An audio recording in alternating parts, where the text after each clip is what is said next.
Hello students, video शुरू करने से पहले प्लीज चैनल को लाइक, शेयर और सब्सक्राइब जरूर करें। एक इम्पॉर्टेंट इन्फॉर्मेशन, अगर आपको इस वीडियो के नोट्स चाहिए तो डिस्क्रिप्शन बॉक्स में दिया गया डाउनलोड लिंक चेक करें। Thank you. चलिए शुरू करते हैं। इस वीडियो में हम पढ़ेंगे EPA 6 पब्लिक पॉलिसी के प्रीवियस ईयर क्वेश्चन और most important questions with answers. यह क्वेश्चंस आपके एग्जाम के लिए बहुत इम्पोर्टेंट है। अगर आपने ये अच्छे से कर लिए तो एग्जाम निकलना पक्का है। Let's begin. Question 9, discuss the impact of judiciary in policy making. Question explanation. इस क्वेश्चन में हमें समझना है कि जुडिशरी का पॉलिसी मेकिंग पर क्या असर पड़ता है। हमें बताना है कि कोर्ट्स कैसे judicial review, interpretation of laws और राइट्स के प्रोटेक्शन के थ्रू पॉलिसीज को शेप करते हैं। इंडिया के एग्जाम्पल्स देना भी जरूरी है, जैसे लैंडमार्क जजमेंट्स और पिल्स। आंसर। इंट्रोडक्शन। जुडिशरी सिर्फ कॉन्स्टिट्यूशन का गार्जियन नहीं है, बल्कि पॉलिसी मेकिंग में एक इम्पॉर्टेंट प्लेयर भी है। जुडिशियल रिव्यू, लॉस की इंटरप्रिटेशन और फंडामेंटल राइट्स के एनफोर्समेंट के थ्रू जुडिशरी डायरेक्टली और इनडायरेक्टली पॉलिसीज को प्रभावित करती है। भारत में सुप्रीम कोर्ट और हाई कोर्ट्स ने कई लैंडमार्क जजमेंट्स दिए हैं जिन्होंने पब्लिक पॉलिसी को बदल दिया। इसी वजह से जुडिशरी गवर्नेंस का एक इम्पॉर्टेंट पार्टनर है जो अकाउंटेबिलिटी और जस्टिस को इंश्योर करता है। Main body. 1. कॉन्स्टिट्यूशन के गार्जियन के रूप में जुडिशरी। जुडिशरी का मेन रोल है कि जो भी पॉलिसीज लेजिस्लेचर और एग्जीक्यूटिव बनाए वो कॉन्स्टिट्यूशन के अनुरूप हो। जुडिशियल रिव्यू के थ्रू कोर्ट्स अनकॉन्स्टिट्यूशनल लॉज और पॉलिसीज को स्ट्राइक डाउन कर सकती है। Example, Kesavananda Bharati versus state of Kerala 1973 में बेसिक स्ट्रक्चर डॉक्ट्रीन आया जिससे लेजिस्लेचर की पावर लिमिट हो गई। 2. राइट्स की इंटरप्रिटेशन और एक्सपेंशन। जुडिशरी ने कॉन्स्टिट्यूशन के राइट्स को इंटरप्रेट करके उनका स्कोप बढ़ाया है। आर्टिकल 21 को जुडिशरी ने एक्सपेंड करके हेल्थ, एजुकेशन, लाइवलीहुड और एनवायरनमेंट के राइट्स तक इंक्लूड कर दिया। Example, Maneka Gandhi versus union of India 1978 ने आर्टिकल 21 को ब्रॉडन किया। इस इंटरप्रिटेशन ने गवर्नमेंट को नए पॉलिसीज बनाने पर मजबूर किया, जैसे हेल्थ और एजुकेशन के एरियाज में। 3. लैंडमार्क जजमेंट्स और पॉलिसीज पर असर। कई जजमेंट्स ने सोशल और इकोनॉमिक पॉलिसीज को डायरेक्टली इन्फ्लुएंस किया। Vishakha versus state of Rajasthan 1997 workplace sexual harassment के खिलाफ गाइडलाइंस दिए जो बाद में लॉ बन गए। MC मेहता केसेस, पॉल्यूशन और एनवायरनमेंट प्रोटेक्शन के लिए नए पॉलिसीज आए। राइट टू एजुकेशन 2002 एजुकेशन को फंडामेंटल राइट बनाया, जिसने RTE एक्ट 2009 को जन्म दिया। जुडिशरी ने उस वक्त पॉलिसी मेकिंग का रोल प्ले किया जब लेजिस्लेचर और एग्जीक्यूटिव एक्टिव नहीं थे। 4. जुडिशियल एक्टिविज्म और PIL। 1980 के बाद से जुडिशियल एक्टिविज्म एक मेजर टूल बन गया। PIL के जरिए आम नागरिक डायरेक्टली कोर्ट्स तक जा सकते हैं और पब्लिक इश्यूज उठाए जा सकते हैं। एग्जाम्पल, हुसैनारा खातून केस 1979 ने फ्री लीगल एड और स्पीडी ट्रायल के रिफॉर्म्स लाए। PIL ने environment, bonded labour, child rights जैसे एरियाज में पॉलिसीज को शेप किया। 5. जुडिशरी की लिमिटेशंस और क्रिटिसिज्म। जुडिशरी के रोल पर क्रिटिसिज्म भी होता है। बहुत ज्यादा एक्टिविज्म कभी कभी जुडिशियल ओवररीच बन जाता है। पॉलिसी मेकिंग असल में लेजिस्लेचर और एग्जीक्यूटिव का काम है, जुडिशरी को उनकी जगह नहीं लेना चाहिए। एग्जाम्पल, इकोनॉमिक पॉलिसीज या एडमिनिस्ट्रेटिव डिसीजंस में जुडिशरी की इंटरफेरेंस पर डिबेट्स होती रहती है, लेकिन फिर भी राइट्स प्रोटेक्ट करने के लिए और गैप्स फिल करने के लिए जुडिशरी का रोल इंपॉर्टेंट है। कंक्लूजन। आखिर में ये कहना सही होगा कि जुडिशरी ने इंडिया में पॉलिसी मेकिंग पर बहुत स्ट्रॉन्ग इम्पैक्ट डाला है। जुडिशियल रिव्यू, राइट्स की इंटरप्रिटेशन, लैंडमार्क जजमेंट्स और PIL के थ्रू पॉलिसीज को कॉन्स्टिट्यूशनल और पीपल सेंट्रिक बनाया गया। जुडिशियल ओवररीच की डिबेट्स के बावजूद जुडिशरी ने एनवायरनमेंट, एजुकेशन, जेंडर जस्टिस और ह्यूमन राइट्स जैसे फील्ड्स में बहुत पॉजिटिव कंट्रीब्यूशन दिया है। ये एक बैलेंसिंग फोर्स है जो लेजिस्लेचर और एग्जीक्यूटिव के बीच में जस्टिस बनाए रखता है। If you need the notes of this video, there's a download link in the description box. Be sure to check it out. Thank you. Question 10. What are the different forms of policy analysis? Question explanation. इस question में हमें policy analysis के अलग अलग forms को समझना है। मतलब हमें ये बताना है कि पॉलिसीज कैसे स्टडी, एवेल्युएट और एक्सप्लेन की जाती है अलग नजरियों से, जैसे नॉर्मेटिव, एम्पिरिकल, प्रिस्क्रिप्टिव, डिस्क्रिप्टिव और comparative analysis. Answer. Introduction. Policy analysis एक सिस्टमैटिक प्रोसेस है जिसमें पब्लिक पॉलिसीज का स्टडी किया जाता है, उनकी फॉर्मुलेशन, इम्प्लीमेंटेशन और इम्पैक्ट के बेसिस पर। यह पॉलिसी मेकर्स को हेल्प करता है कि वो बेस्ट ऑप्शन चूज करें और पॉलिसी के रिजल्ट्स एवेल्युएट कर सकें।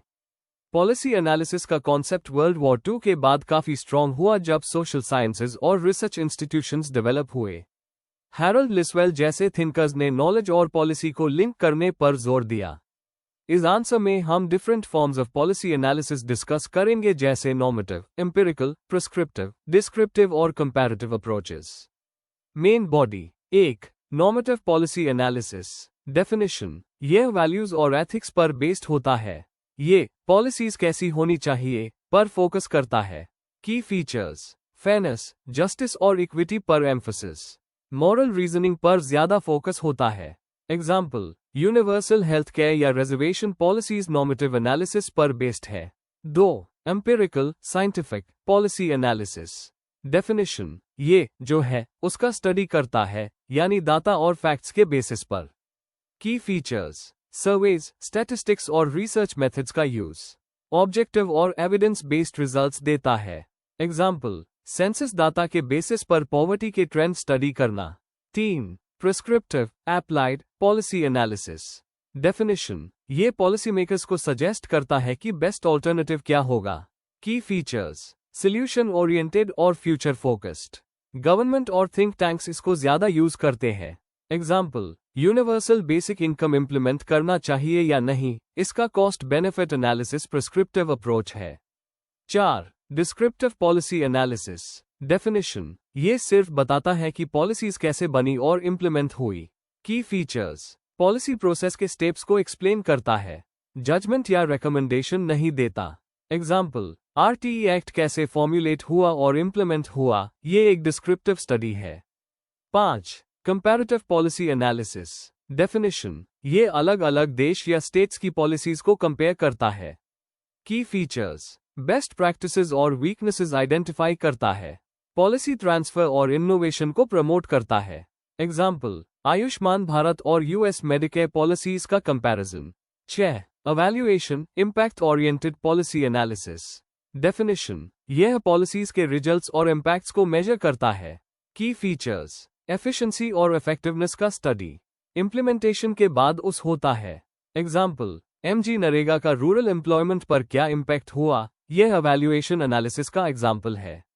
कंक्लूजन। तो कंक्लूजन में पॉलिसी एनालिसिस के मल्टीपल फॉर्म्स होते हैं, normative, empirical, prescriptive, descriptive, comparative और एवेल्युएटिव। हर फॉर्म अपना एक यूनिक रोल प्ले करता है। कहीं एथिक्स और जस्टिस को फोकस मिलता है, कहीं एविडेंस और डाटा पर एम्फेसिस होता है, और कहीं सॉल्यूशन सजेस्ट किए जाते हैं। आज के कॉम्प्लेक्स गवर्नेंस सिस्टम में इन सबको कंबाइन करके हाई इफेक्टिव और जस्ट पॉलिसीज बनाई जा सकती है। If you need the notes of this video, there's a download link in the description box. Be sure to check it out. Thank you. Question 11. Explain the different types of policy impact. Question explanation. इस question में हमें समझना है कि policy society पर किस किस तरह के असर डालती है। हमें अलग अलग टाइप्स ऑफ इम्पैक्ट्स बताने हैं, जैसे intended, unintended, short term, long term, direct, indirect, symbolic, real और पॉजिटिव, नेगेटिव। एग्जाम्पल्स के साथ समझाकर लिखना है। आंसर। इंट्रोडक्शन। पब्लिक पॉलिसी का मतलब है सरकार के वो फैसले और एक्शंस जो पब्लिक प्रॉब्लम्स को सॉल्व करने या सोशल गोल्स अचीव करने के लिए लिए जाते हैं। हर पॉलिसी के कुछ कॉन्सिक्वेंसेस होते हैं, कुछ प्लान्ड और कुछ अनप्लान्ड। इन्हीं को हम पॉलिसी इम्पैक्ट्स कहते हैं।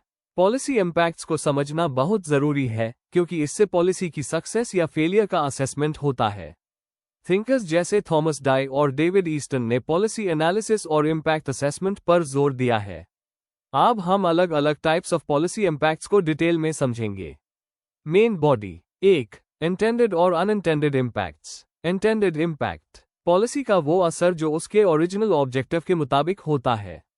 जैसे NREGA का इंटेंडेड इम्पैक्ट था रूरल एम्प्लॉयमेंट देना। अनइंटेंडेड इम्पैक्ट पॉलिसी के वो रिजल्ट्स जो सोच के नहीं लाए गए थे। जैसे NREGA की वजह से रूरल एरियाज में वेजेस बढ़ गई, जो एक अनइंटेंडेड इफेक्ट था। पॉलिसी मेकर्स को दोनों इम्पैक्ट्स को कंसिडर करना चाहिए। 2. शॉर्ट टर्म और long term impacts. Short term policy के तुरंत नजर आने वाले असर, जैसे फर्टिलाइजर सब्सिडी से फार्मर्स को तुरंत फायदा होता है। लॉन्ग टर्म पॉलिसी के लंबी अवधि के असर जो स्ट्रक्चरल चेंजेस लाते हैं, जैसे ग्रीन रेवोल्यूशन ने शुरुआत में फूड प्रोडक्शन बढ़ाया, लेकिन लॉन्ग रन में सॉइल और वाटर प्रॉब्लम्स क्रिएट की। लॉन्ग टर्म इम्पैक्ट सस्टेनेबिलिटी जज करने में इंपॉर्टेंट होते हैं। 3. डायरेक्ट और इनडायरेक्ट इम्पैक्ट्स। डायरेक्ट पॉलिसी के सीधे और तुरंत रिजल्ट्स, जैसे प्लास्टिक बंद के बाद मार्केट में प्लास्टिक बैग्स कम हो गए। इनडायरेक्ट पॉलिसी के सेकेंडरी असर जो बाद में आते हैं, जैसे प्लास्टिक बंद के बाद इको फ्रेंडली इंडस्ट्रीज जैसे क्लॉथ और जूते बैग का डिमांड बढ़ना। इनडायरेक्ट इम्पैक्ट से समझ आता है कि एक पॉलिसी किस तरह दूसरे सिस्टम्स को अफेक्ट करती है। 4. सिंबॉलिक और रियल इम्पैक्ट्स। सिंबॉलिक इम्पैक्ट जब पॉलिसी ज्यादा पॉलिटिकल इमेज बनाने के लिए होती है, रियल चेंज के लिए नहीं। जैसे पॉवर्टी एराडिकेशन मिशन अनाउंस करना पर ग्राउंड लेवल पे वीक इम्प्लीमेंटेशन। रियल इम्पैक्ट जब पॉलिसी एक्चुअली लोगों की लाइफ इंप्रूव करती है, जैसे मिड डे मील स्कीम ने बच्चों की न्यूट्रिशन और अटेंडेंस दोनों इंप्रूव की। रियल और सिंबॉलिक इम्पैक्ट्स के बीच फर्क समझना बहुत इंपॉर्टेंट है। 5. पॉजिटिव और नेगेटिव इम्पैक्ट्स। पॉजिटिव जो बेनिफिट्स देते हैं, जैसे आयुष्मान भारत हेल्थ एक्सेस को इंप्रूव करता है। नेगेटिव जो नुकसान या प्रॉब्लम्स क्रिएट करते हैं, जैसे ज्यादा सब्सिडीज से गवर्नमेंट बजट पे प्रेशर पड़ता है। पॉलिसी मेकर्स को पॉजिटिव और नेगेटिव दोनों इम्पैक्ट्स बैलेंस करने चाहिए। कंक्लूजन आखिर में हम कह सकते हैं कि पॉलिसी इम्पैक्ट्स एक डायमेंशनल नहीं होते, बल्कि अलग अलग कैटेगरीज में समझे जा सकते हैं, जैसे intended unintended, short term long term, direct indirect, symbolic real और पॉजिटिव नेगेटिव। इन्हें समझने से पॉलिसी एवैल्यूएशन और डिजाइन बेहतर होता है। अगर पॉलिसी मेकर्स इन इम्पैक्ट्स को ध्यान में रखें, तो पॉलिसीज ज्यादा इफेक्टिव और सस्टेनेबल बन सकती है। If you need the notes of this video, there's a download link in the description box. Be sure to check it out. Thank you.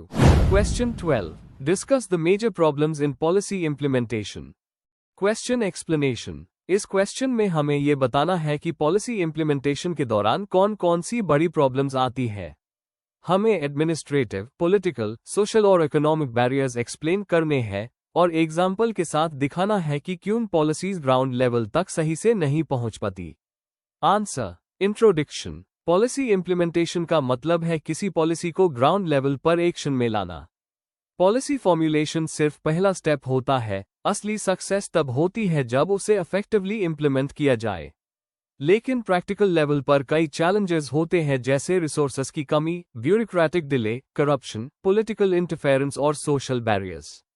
इस आंसर में हम इन प्रॉब्लम्स को अलग अलग एस्पेक्ट्स में समझेंगे with examples. Main body. 1. Administrative problems. Bureaucratic delays, red tapism और paperwork के वजह से स्कीम्स बहुत स्लो हो जाती है। एग्जाम्पल, वेलफेयर स्कीम्स का डिले पेपरवर्क की वजह से होता है। लैक ऑफ कोऑर्डिनेशन, कई बार अलग अलग डिपार्टमेंट्स के बीच कोऑर्डिनेशन की कमी पॉलिसीज को वीक बना देती है। जैसे एनवायरनमेंट के केसेस में सेंटर, स्टेट और लोकल लेवल के एजेंसीज में कंफ्यूजन होता है। Capacity deficit, local level officials के पास ट्रेनिंग और टेक्निकल स्किल्स की कमी होती है, जिस वजह से इम्प्लीमेंटेशन वीक हो जाता है। 2. Resource constraints, financial limitations, funds की कमी या डिले होने की वजह से स्कीम्स काम नहीं करती।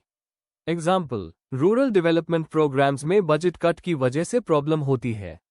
ह्यूमन रिसोर्सेज, डॉक्टर्स, टीचर्स और स्किल्ड स्टाफ की शॉर्टेज पॉलिसीज को फेल कर देती है। रूरल हेल्थ प्रोग्राम्स इसका क्लियर एग्जाम्पल है।